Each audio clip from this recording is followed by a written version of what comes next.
Thanks very much. Nice to be here. Thank you.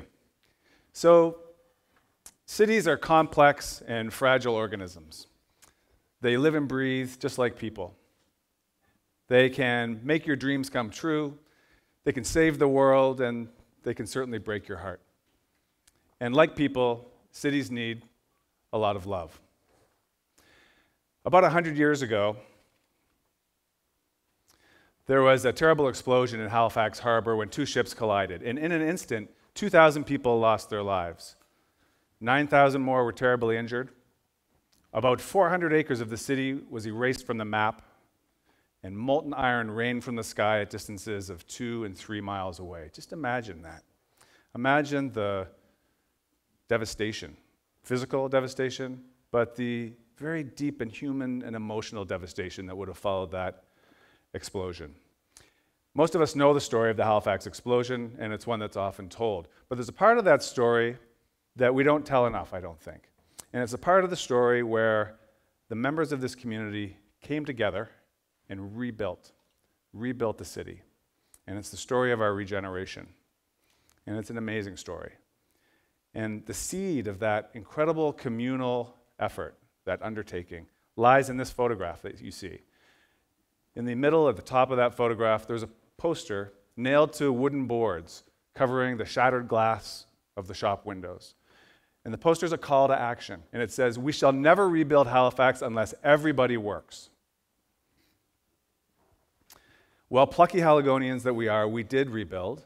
And not wanting our wooden homes to be destroyed again if there was such an accident, we built in large part out of a newly invented concrete block, a very strong concrete block. And in 2001, the neighborhood that was rebuilt won a national contest and was named as Canada's second greatest neighborhood. So imagine that, in about 100 years, from ashes to Canada's second greatest neighborhood. And that neighborhood bears the name of that concrete block, and it's the Hydrostone. And now on the threshold of the urban century, Halifax, our capital city, is again hearing the call. Halifax has to be the strong shoulder that the rest of the province of Nova Scotia can lean on in these uncertain times. We have to build a new economy based on the ocean. We have to become a city of art and culture. We have to build a city of beautiful architecture and beautiful streets and beautiful public spaces. And we have to do this for no other reason that's greater than to create a world of opportunity here in Halifax for my daughter and for you and for your children and our grandchildren to have a future right here in Halifax. That's the role that Halifax has to play. So I'd like to tell you a story about a great friend of mine, a city friend. It's Halifax. And as I said when we started, cities are like people. They need love, they're fragile, and who among us in our lives fits that description? Who is fragile and who needs love? Well, it's our friends. And so this is a story of my friend Halifax. It's in 3 short acts, and I think it contains the clues about the work that has yet to be done for Halifax to achieve the kind of world city that we need to be. Act 1, Divergence. I first met Halifax in 1970. She smoked like a chimney then. She was brooding and mascara smeared and gritty. And she hadn't quite figured out what she wanted to do with her life yet. And as it turned out, that would go on for quite a while because Halifax was going to be a late bloomer. In those days, she spent her money on silly things, and she spent a lot of time with those rich boys from the big cities, you know the ones. They said all the right things to her. They spent a lot of money on her and bought her nice things. But they thought she was an easy mark. They sure got Halifax in a lot of trouble in those days, and I think it bothers her still to this day. By the time I got to high school, I could see that Halifax wasn't caring for her sweet, precious heart. She hadn't learned to care for it in the way that she needed to. She was spending a lot of time in the suburbs, driving around, spending money on things that weren't good for her and wouldn't last very long. So after university, we decided we needed some time apart, and I left for a while. But when I came back 14 years later, in 2005, it seemed like Halifax had really let herself go. She'd gained unhealthy weight in strange places. And although careworn and haggard from neglect, her beauty could still stop my heart.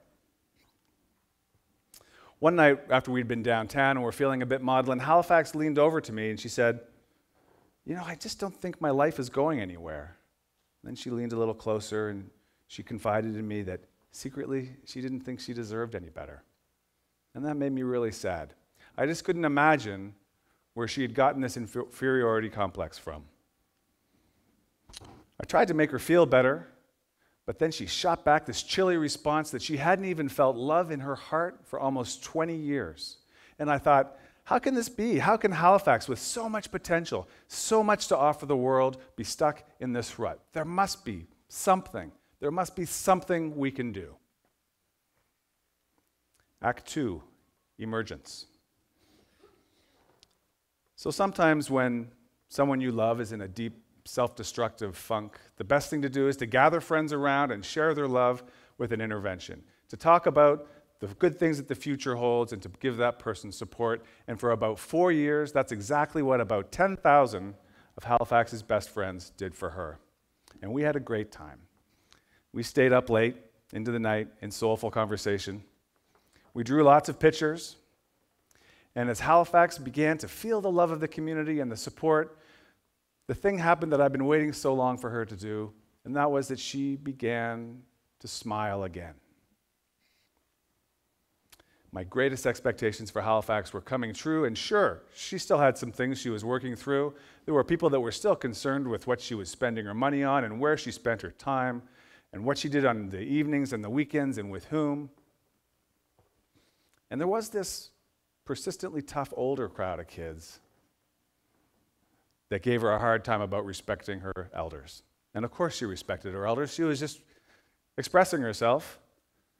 I guess they just wanted her to be like them. And maybe that's the only way they knew how to express their love.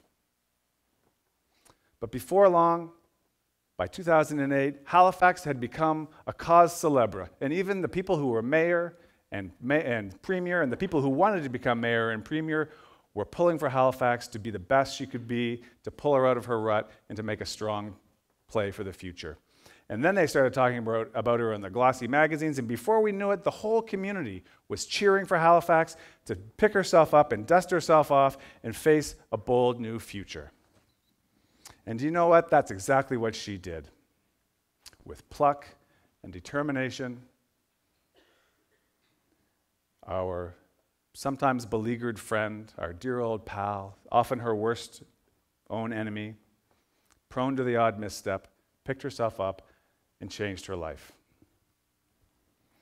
Act 3, resurgence. Slowly at first, like a newborn fawn unfolding her legs, Halifax began to reach upward and rebuild herself. Did you see her in those early days? We all held our breath because we were afraid she was going to stumble and fall, but she never did. She kept on reaching. And the sheer magnitude, the sheer urbanity and magnificence of her antics breathed warmth even into the most cold and cynical hearts among us, and her magic was contagious. Now she moves easily from success to success, and you ask her how she's doing, and she says, "I'm great. I'm all over town." She's doing that well.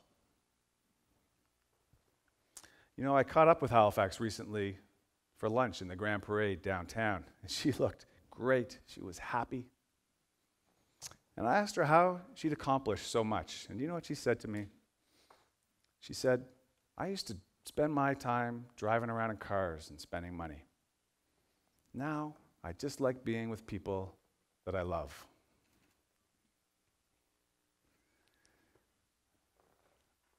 You may have guessed it by now, but I'm in love with Halifax. And this is what she's taught me, that you can't make change unless you feel the love of your community. And she's taught me that we will never rebuild Halifax unless everybody works. Thank you very much.